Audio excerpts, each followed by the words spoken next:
আসসালামু আলাইকুম। কেমন আছো সুপ্রিয় শিক্ষার্থীরা? আশা করি ভালো আছো।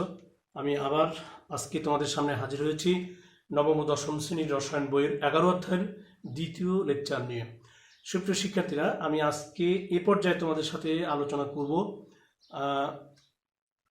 ফ্রেডরিক ওলার। তিনি কিভাবে দেখালেন যে আসলে প্রাণশক্তি মতবাদটি একেবারে সঠিক নয়, যে জীব থেকেই শুধু জৈব যৌগ পাওয়া যাবে এমনটি নয়, অজৈব যৌগ থেকেও জৈব যৌগ পাওয়া যায়, সে বিষয়টি আলোচনা করব। আর তার সাথে থাকবে জৈব যৌগের প্রাচুর্যতার কারণ কি, অর্থাৎ পৃথিবীতে জৈব যৌগের এত আধিক্য কেন, সে বিষয়টি আলোচনা করব। সুপ্রিয় শিক্ষার্থীরা, ততক্ষণ আমরা একসাথে থাকবো এবং মনোযোগ দিয়ে এই বিষয়টি দেখার চেষ্টা করব। সুপ্রিয় শিক্ষার্থীরা, তাহলে প্রথমে আসা যাক ফ্রেডরিক উলারকে নিয়ে। আমরা জানি যে ফ্রেডরিক উলারকে জৈব রসায়নের জনক বলা হয়। কেন তাকে জৈব রসায়নের জনক বলা হয় সে বিষয়টি আগে আমরা একটু দেখার চেষ্টা করি। জার্মান বিজ্ঞানী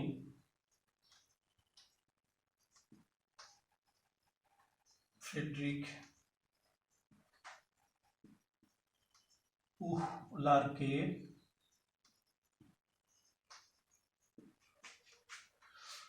জৈব রসায়নের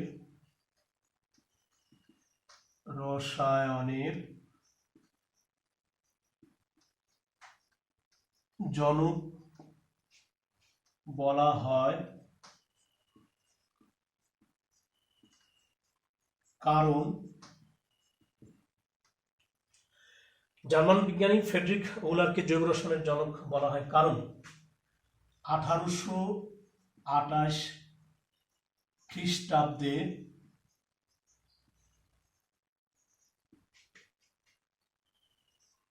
তিনি পরীক্ষাগারে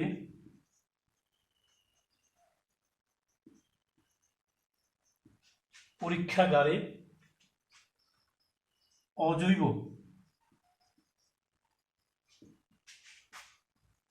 অ্যামোনিয়াম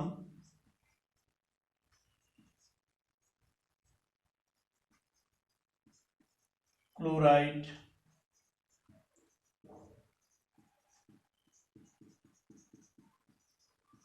Cl এবং lead cyanate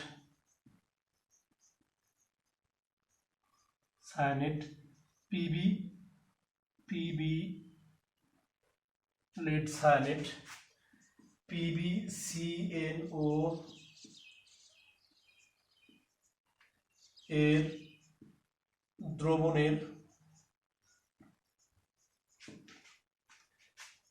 বিক্রিয়ায়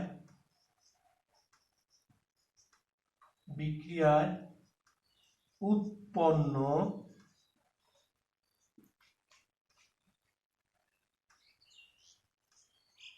অ্যামোনিয়াম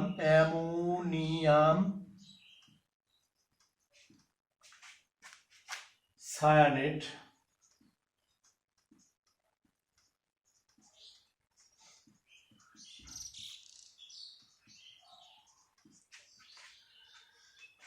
বিক্রিয়ায় উৎপন্ন অ্যামোনিয়াম সায়ানেট দ্রবণকে উত্তাপে বাষ্পীভূত করে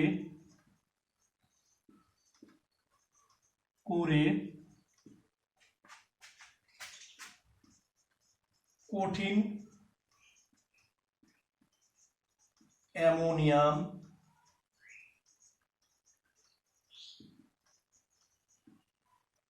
সায়ানেট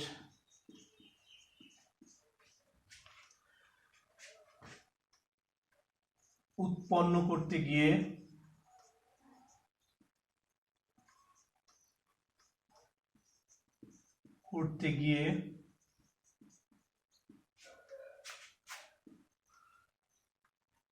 অকস্মাৎ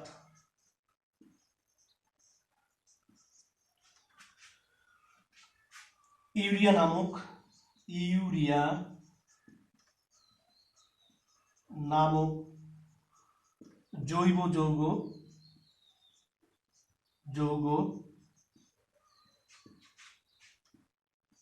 তৈরি করেন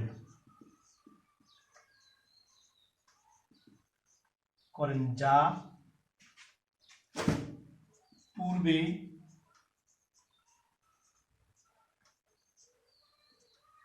স্তন্যপায়ী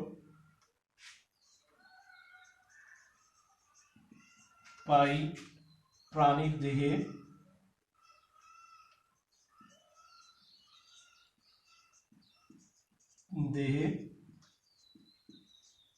আবিষ্কৃত হয়েছিল।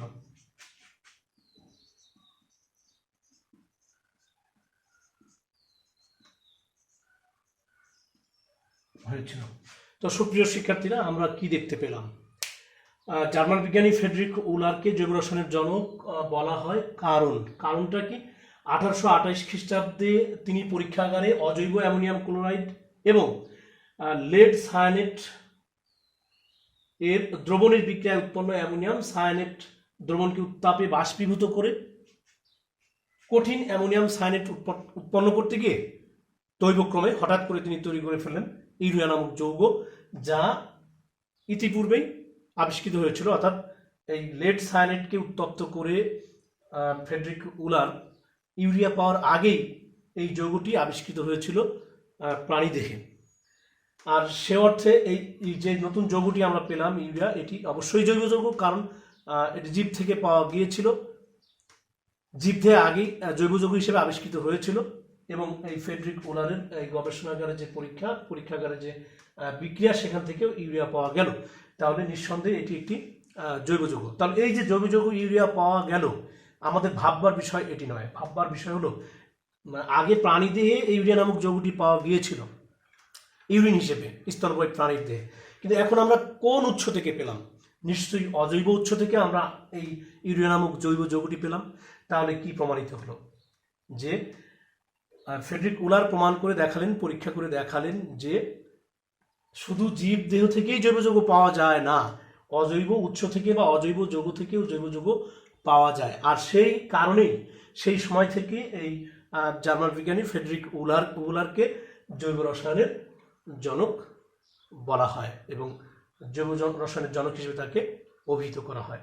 সুপ্রিয় শিক্ষার্থীরা, যে বক্তব্যটি আমি এতক্ষণ লিখে দেখালাম, সেটিকে আমরা যদি এখন বিক্রিয়া আকারে, সমীকরণ আকারে দেখাতে চাই, তাহলে একটু লক্ষ্য করো, লিখে দেখাচ্ছি। প্রথমত ছিল NH অজৈব ammonium chloride plus lead cyanate. আমরা এই বিক্রিয়াটি থেকে কি পেলাম? Ammonium cyanate plus lead, ammonium cyanate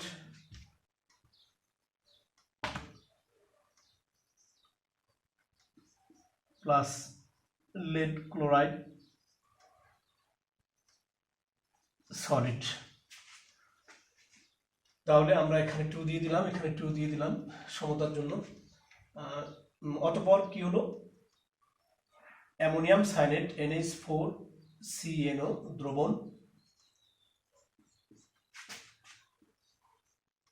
তাপ দেওয়া হলো উত্তাপে বাষ্পীভূত করার জন্য, তৈরি হয়ে গেল H2NCO বন্ড NH2 বা CONH2 সুপ্রিয় শিক্ষার্থীরা, তাহলে আমরা দেখলাম যে অ্যামোনিয়াম সায়ানেট দ্রবণকে উত্তাপে বাষ্পীভূত করে তিনি কি পেলেন? ইউরিয়া নামক যৌগ পেলেন।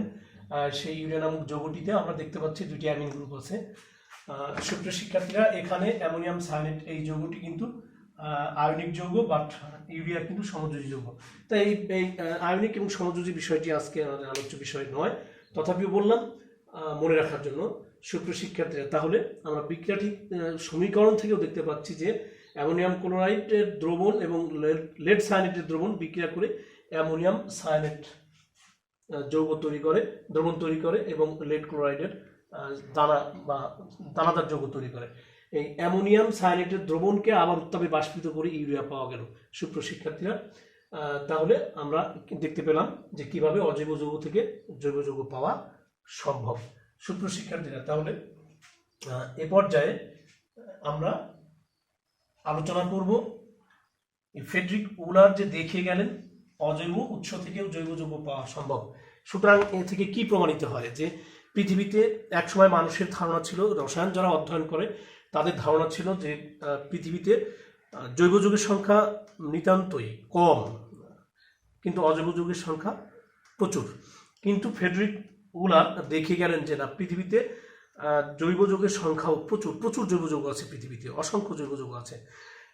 জৈব যৌগের সংখ্যা পৃথিবীতে এত বেশি কেন, জৈব যৌগের প্রাচুর্যতার কারণটা কি, সে বিষয়ে এখন কিছুটা আলোকপাত করব। সুপ্রিয় শিক্ষার্থীরা, সে বিষয়টি কয়েকটি অপশন আমরা বেছে নিব, যে অপশনগুলোর উপর দৃষ্টি দিয়ে আমরা আলোচনা করার চেষ্টা করব যে পৃথিবীতে জৈব যৌগের সংখ্যা কেন বেশি, জৈব যৌগের প্রাচুর্যতার কারণটা কি। সুপ্রিয় শিক্ষার্থীরা, সেই পয়েন্টগুলোর মধ্যে প্রথম পয়েন্টটি হলো ক্যাটেনেশন। ক্যাটেনেশন। 2 নম্বর পয়েন্ট হলো সমানুতা বা আইসোমারিজম, সমানুতা। 3 নম্বর কার্বনের চতুর্যোজ্যতা,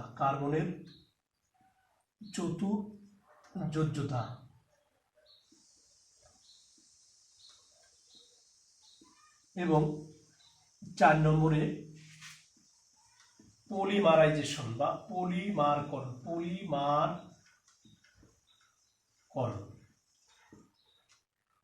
সুপ্রিয় শিক্ষার্থীরা, আমি এই বিষয়গুলো এখন যদি আলোকপাত করি তাহলে আমরা দেখতে পাই ক্যাটেনেশন। কেন ক্যাটেনেশনের জন্য পৃথিবীতে জৈব যৌগের সংখ্যা বেশি হবে সে বিষয়টি একটু দেখার চেষ্টা করি। ল্যাটিন শব্দ ক্যাটেনা অর্থ হলো শিকল, অর্থাৎ কার্বন পরমাণু পরস্পরের সাথে যুক্ত হয়ে দীর্ঘ শিকল যদি তৈরি করে তাহলে ভিন্ন ভিন্ন জৈব যৌগ পাওয়া সম্ভব। আর যদি ভিন্ন ভিন্ন কার্বন পরস্পর যুক্ত হতে হতে যদি ভিন্ন ভিন্ন জৈব যৌগ পাওয়া সম্ভব হয় তাহলে স্বাভাবিক কারণেই পৃথিবীতে জৈব যৌগের সংখ্যা বেশি হবে। সেক্ষেত্রে আমরা যদি এক্সাম্পল হিসেবে লিখতে চাই তাহলে আমরা কি বলবো, যে প্রক্রিয়ায় কার্বন পরস্পর যুক্ত হতে হতে দীর্ঘ শিকল বিশিষ্ট যৌগ তৈরি করে, হতে পারে চাক্রিক যৌগ বা অ্যালিফেটিক যৌগ, অ্যারোমেটিক যৌগ, যে কোনো ধরনের যৌগ হতে পারে, সেজন্য পৃথিবীতে কি জৈব যৌগের সংখ্যা বেশি। সেক্ষেত্রে আমরা যদি এক্সাম্পল হিসেবে দেখাতে চাই, যেমন CH3 CH2, এই যৌগটির নাম কিন্তু ইথেন। আবার এখানে CH3 হবে, আর CH3 bond CH2 bond CH3, এই যৌগটির নাম কিন্তু প্রোপেন। আবার CH3 CH2 CH3, এই যৌগটির নাম কিন্তু বিউটেন। তাহলে আমরা কি দেখতে পেলাম যে এখানে ইথেন, প্রোপেন, বিউটেন, এই তিনটি কিন্তু জৈব যৌগ এবং 3টি সম্পৃক্ত হাইড্রোকার্বন এবং অ্যালকেন শ্রেণীর। কিন্তু আমরা দেখতে পাচ্ছি এই প্রথমটি ইথেন, তারপরটি প্রোপেন, শেষে লিখলাম বিউটেন। এখন যদিও 3টি হাইড্রোকার্বন, 3টি অ্যালকেন শ্রেণী, 3টি জৈব যৌগ, কিন্তু 3টি যৌগ কিন্তু আলাদা আলাদা। তাহলে আমরা 3টি ভিন্ন জৈব যৌগ দেখলাম এখানে। তাহলে এভাবে যদি একটি করে CH2, আমি এখানে একটি CH2 দিয়ে দিয়েছি, আর দুই পাশে বন্ড আছে, এখানে আরেকটি CH2 দিলাম, যদি এভাবে আরেকটি বাড়াই তাহলে পেন্টেন, তারপর আরেকটি CH2 বাড়ালে হবে হেক্সেন, তারপর আরেকটি CH2 বাড়ালে হবে হেপ্টেন, এভাবে অক্টেন, নন-এন, ডেকেন, অ্যান্ডেকেন, এভাবে জৈব যৌগের সংখ্যা বাড়তেই থাকবে। আবার আমরা যদি এখানে দেখাই যে আমরা জানি এটি একটি বেনজিন বলয় বা বেনজিন চক্র, এটাকে আমরা বলতেছি বেনজিন। তাহলে এই যৌগটির সাথে যদি আমি এখানে দিয়ে দিই শুধুমাত্র সাধারণ একটি বেনজিন, আমরা যদি এখানে একটি গ্রুপ দিয়ে দিই তাহলে আমরা এটাকে বলবো নাইট্রোবেনজিন। আমরা যদি এখানে ওইস হাইড্রক্সিল গ্রুপ দিয়ে দিই তাহলে আমরা এটাকে কি বলছি, ফেনল বলছি। আবার যদি আমরা এখানে ওইস গ্রুপ না দিয়ে CH3 দিই, মিথাইল গ্রুপ দিই, তাহলে আমরা সেটাকে বলছি টলোইন।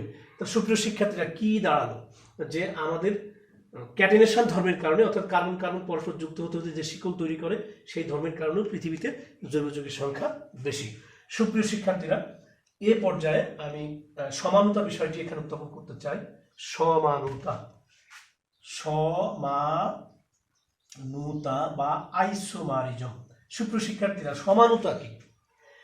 একই আণবিক সংকেত কিন্তু ভিন্ন ভিন্ন গাঠনিক সংকেত বিশিষ্ট যৌগ সমূহকে পরস্পরের সমাণু বলা হয়।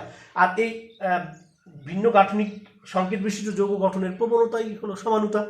সুপ্রিয় শিক্ষার্থীরা, আমি আবার বলছি যে একই আণবিক সংকেত কিন্তু ভিন্ন ভিন্ন গাঠনিক সংকেত বিশিষ্ট যৌগসমূহকে পরস্পরের সমাণু বলা হয়। আর এই সমাণু তৈরির প্রক্রিয়াটাই হলো সমানুতা।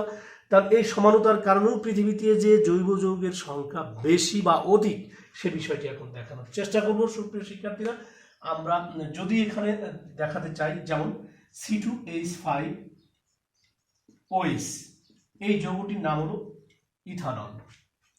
তো এই যৌগটিকে যদি আমরা এইভাবে লিখি CH3 bond CH2 bond OH, অর্থাৎ C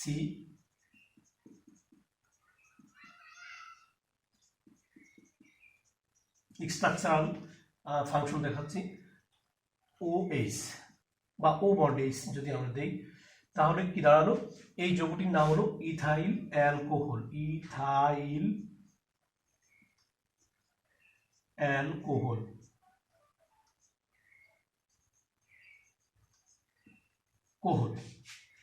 আবার এই যৌগটিকে যদি এই একই আণবিক সংকেত আমরা যদি লিখি CH3 bond O bond CH3, অর্থাৎ C hydrogen hydrogen hydrogen bond O bond C hydrogen hydrogen hydrogen, এই যৌগটির নাম কিন্তু die methyl ether. Die methyl ether আমার নিচে লিখলে হয়তো দেখা যাবে না, এর জন্য আমি এই যৌগটির নাম উপরে লিখছি। তাহলে আমার এই যৌগটির নাম ছিল ডাই মিথাইল, আমি পাশে লিখছি ডাই মিথাইল ইথার। আমরা জানি যে জৈব যৌগের যদি অ্যালকাইল গ্রুপ থাকে এবং সাথে অক্সিজেন থাকে মাঝখানে, তাহলে সেই যৌগটিকে আমরা ইথার নামে চিহ্নিত করি। অর্থাৎ ইথারের সাধারণ সংকেত হলো R bond O bond R, এটা হলো সাধারণ ফর্মুলা ইথারের। তো আমরা নিশ্চয়ই দুই পাশে দুটি অ্যালকাইল গ্রুপ পেয়েছি এবং মাঝখানে অক্সিজেন পেয়েছি, দুই পাশে দুটি অ্যালকাইল গ্রুপ পেয়েছি, অর্থাৎ এটিও R মাঝখানে অক্সিজেন, এই ফর্মুলার সাথে মিলে গেল, এজন্য এটি হলো ইথার। তার সুপ্রিয় শিক্ষার্থীরা, আমরা যদি একটু লক্ষ্য করি তাহলে দেখতে পাবো প্রথমে আমাদের যৌগটি ছিল C2H5OH। এখানে যদি আমরা গণনা করি পরমাণুর সংখ্যা তাহলে দেখতে পাবো দুটি হাইড্রোজেন। সুপ্রিয় শিক্ষার্থীরা, এই যৌগতে কিন্তু আমরা দুটি কার্বন, আমরা এখানে দুটি কার্বন দেখলাম। সুপ্রিয় শিক্ষার্থীরা, এখানেও আমরা দেখতে পাচ্ছি গাঠনিক সংকেতে দুটি কার্বন, আণবিক সংকেতে দুটি কার্বন, গাঠনিক সংকেতেও দুটি কার্বন। সুপ্রিয় শিক্ষার্থীরা, হাইড্রোজেন যদি আমরা আণবিক সংকেতে দেখি তাহলে হাইড্রোজেন পরমাণুর সংখ্যা 5 এবং 1 6, তাহলে গাঠনিক সংকেতেও আমরা দেখতে পেলাম 1 2 3 4 5 6, এবং এই ডাইমিথাইল ইথারেও কিন্তু কার্বন দুটি এবং হাইড্রোজেন 1 2 3 4 5 6, 6টি হাইড্রোজেন। এবং অক্সিজেন আণবিক সংকেতে দেখতে পাচ্ছি একটি অক্সিজেন পরমাণু, ইথাইল অ্যালকোহলেও একটি অক্সিজেন পরমাণু এবং ডাই মিথাইল ইথারেও একটি অক্সিজেন পরমাণু। সুতরাং কি দাঁড়ালো সুপ্রিয় শিক্ষার্থীরা? এটি একটি যৌগ এবং এটি একটি এর থেকে আলাদা যৌগ, পৃথক বা ভিন্ন যৌগ। সুতরাং এখানে কি দাঁড়ালো? যে আণবিক সংকেত একই কিন্তু গাঠনিক সংকেত ভিন্ন হওয়ার কারণে, পরমাণুগুলোর বিন্যাস চেঞ্জ হওয়ার কারণে, অবস্থান চেঞ্জ হওয়ার কারণে নতুন যৌগ তৈরি হলো। তাহলে সমানতার কারণেও পৃথিবীতে জৈব যৌগের সংখ্যা বেশি, এ কথাটি নিঃসন্দেহে বলা যায় সুপ্রিয় শিক্ষার্থীরা। শুধু তাই না, অ্যালকেন যৌগ অর্থাৎ অ্যালকেন শ্রেণীর যৌগ যারা সম্পৃক্ত হাইড্রোকার্বন যারা, তাদের থেকে এভাবে অসংখ্য সমানতার ধর্মের কারণে অসংখ্য জৈব যৌগ তৈরি হয়। সেক্ষেত্রে এই বিষয়টি আলোচনার বিষয়। যেমন যদি 4 কার্বন বিশিষ্ট একটি জৈব যৌগ হয়, যেমন মিথেন, আমরা মিথেন থেকে সমাণু পাবো তিনটি, মিথেন নয়, বিউটেন। 4 কার্বন বিশিষ্ট যে জৈব যৌগটি সেটি হলো বিউটেন। বিউটেন থেকে যদি আমরা সমাণু তৈরি করতে চাই তাহলে আমরা 3টি সমাণু পাবো। পেন্টেন থেকে 4টি পাবো, হেক্সেন থেকে 5টি পাবো, হেপ্টেন থেকে 6টি পাবো, প্রোপেন থেকে 2টি পাবো। সুপ্রিয় শিক্ষার্থীরা, তাহলে প্রশ্ন হলো যে কিভাবে বুঝলাম যে আমার সমাণু সংখ্যা কার্বন একটি যৌগের আণবিক সংকেতে আমরা যে কয়টি কার্বন দেখতে পাবো তার থেকে একটি কম সমাণু হচ্ছে কিভাবে। সুপ্রিয় শিক্ষার্থীরা, আমরা এই বিষয়টি পরে আলোচনা করব, কিন্তু আজকে এতটুকুই মনে রাখার জন্য বলছি যে একটি যৌগের আণবিক সংকেতে আমরা যে কয়টি কার্বন পরমাণু দেখব, ওই যৌগটির সমাণু সংখ্যা হবে কার্বন সংখ্যা অপেক্ষা, মূল যৌগের কার্বন সংখ্যা অপেক্ষা একটি কম। অর্থাৎ বিউটেন যদি হয় সেখানে কার্বন সংখ্যা 4টি, সেখানে সমাণু হবে 3টি। পেন্টেন যদি হয় কার্বন সংখ্যা 5টি, সেখানে সমাণু হবে 4টি। এইভাবে সমাণু হবে, সেটি আমরা পরবর্তী লেকচারে আলোচনা করার চেষ্টা করবো ইনশাল্লাহ। সুপ্রিয় শিক্ষার্থীরা, এরপরে যে বিষয়টি কার্বনের চতুর্যোজ্যতা, কার্বনের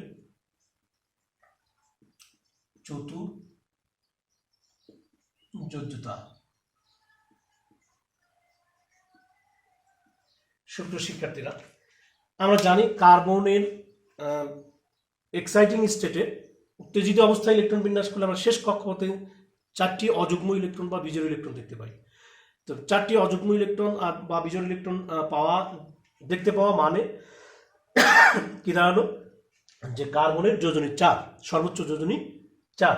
তাহলে একটি কার্বন পরমাণু যদি তার 4টি বন্ড ব্যবহার করতে পারে, 4টি ভিন্ন ভিন্ন গ্রুপের সাথে যুক্ত হতে পারে বা একাধিক গ্রুপের সাথে যুক্ত হতে পারে, তাহলে একাধিক নতুন যৌগ তৈরি হতে পারে। আমার যদি একটি হাত থাকতো, আরেকটি হাত না থাকতো, তাহলে আমি এই পাশে একজন আমার বন্ধুর সাথে হ্যান্ডশেক করতে পারতাম, তাহলে আমি একজনের সাথে যুক্ত হলাম, একজনের সাথে আমার বন্ধুত্ব তৈরি হলো। কিন্তু আমার যদি এই হাতটিও থাকে, 2টি হাত থাকে, তাহলে আমি 2জনকে ধরতে পারবো। আমার যদি হাত 4টি থাকতো, যা সম্ভব নয়, মানুষের কখনো 4টি হাত হয় না, যদি হতো তাহলে আমি 4জনকে একসাথে ধরতে পারতাম। তাহলে কার্বনের 4টি যোজনী থাকার কারণে সে ভিন্ন ভিন্ন গ্রুপ, একাধিক গ্রুপকে নিজের সাথে যুক্ত করতে পারে, যার ফলে একাধিক নতুন যৌগ তৈরি হয়। এই বিষয়টি আমরা একটু এখন দেখার চেষ্টা করব।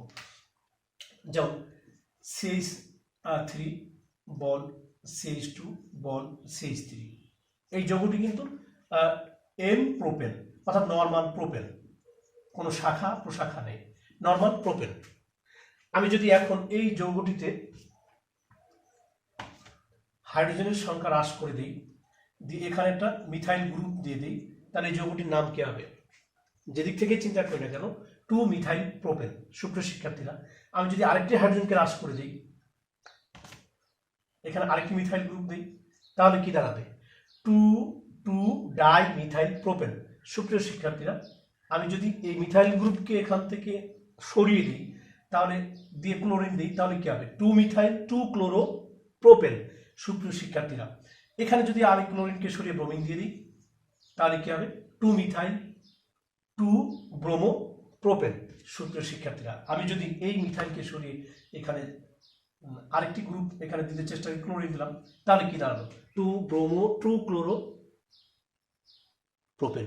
সুপ্রিয় শিক্ষার্থীরা, কি বোঝানোর চেষ্টা করলাম আমি, সেটা হলো যে যদি কার্বনের এই একাধিক যোজনী থাকার, কার্বনের যোজনী 4 হওয়ার কারণে কার্বন ভিন্ন ভিন্ন গ্রুপ তার সাথে যুক্ত করে ভিন্ন ভিন্ন যৌগ গঠন করতে পারে, অর্থাৎ ভিন্ন ভিন্ন জৈব যৌগ গঠন করতে পারে, যার ফলে পৃথিবীতে জৈব যৌগের সংখ্যা এত বেশি।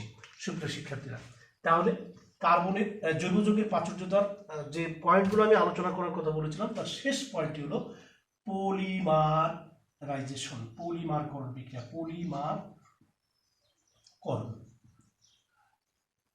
পলিমারকরণ। সুপ্রিয় শিক্ষার্থীরা, পলিমারকরণ বিক্রিয়ায় একাধিক অসংখ্য কার্বন পরমাণু পরস্পরের সাথে যুক্ত হয়, অর্থাৎ CH2 মনোমার, অসংখ্য CH2 মনোমার পরস্পরের সাথে যুক্ত হয়ে বৃহদাকার পলিথিন তৈরি করে। তা সুপ্রিয় শিক্ষার্থীরা, এই বিষয়টি যদি আমরা দেখতে চেষ্টা করি, তাহলে আমরা স্পষ্টই দেখতে পাবো যে পলিমারকরণ বিক্রিয়ায় অসংখ্য মনোমার যুক্ত হবে এবং একটি পলিমার তৈরি করবে। অসংখ্য মনোমার যুক্ত একটি পলিমার তৈরি করবে। আমরা বিক্রিয়াটি যদি দেখার চেষ্টা করি, তাহলে বিষয়টি আমি আরেকটু ক্লিয়ার করি, যে বিক্রিয়ায় অসংখ্য মনোমার মানে ক্ষুদ্র ক্ষুদ্র একক পরস্পর যুক্ত হয়ে বৃহদাকার যৌগ বা পলিমার গঠন করে, তাকে পলিমারকরণ বিক্রিয়া বলে বা পলিমারাইজেশন বলে। আমরা যদি বিক্রিয়া দিয়ে বিষয়টি দেখানোর চেষ্টা করি, তাহলে কি হবে? N bond CH2 N into CH2 double bond CH2, অর্থাৎ একটি অসম্পৃক্ত হাইড্রোকার্বন। অসংখ্য অসম্পৃক্ত হাইড্রোকার্বন পরস্পরের সাথে যুক্ত হয়ে নতুন যৌগ গঠন করে, অর্থাৎ বৃহদাকার পলিমার গঠন করে, তাহলে সেটা হলো পলিমারাইজেশন। সুপ্রিয় শিক্ষার্থীরা, এখানে যদি আমরা দেখতে চাই, উচ্চ চাপ দিতে হবে। এখানে উচ্চ চাপ এবং তাপমাত্রা হলো 200 ডিগ্রি সেলসিয়াস। আর প্রভাবক হিসেবে থাকবে অক্সিজেন প্রভাবক। তাহলে তৈরি হবে bond CH2 bond CH2 bond whole N। এখানে N এর মান 600 থেকে 800 হতে পারে, বিভিন্ন সংখ্যায় হতে পারে, কারণ পলিথিনের এখানে বিভিন্ন প্রকার আছে, শ্রেণী বিভাগ আছে। সেই ক্ষেত্রে এই N এর সংখ্যা, N এর মান, অর্থাৎ এই মনোমারের সংখ্যা যেমন প্রচুর হবে, সেভাবে পলিথিনের সংখ্যাও একাধিক হবে বা প্রচুর হবে। সুপ্রিয় শিক্ষার্থীরা, তাহলে আমরা দেখতে পেলাম কি, ইথিলিন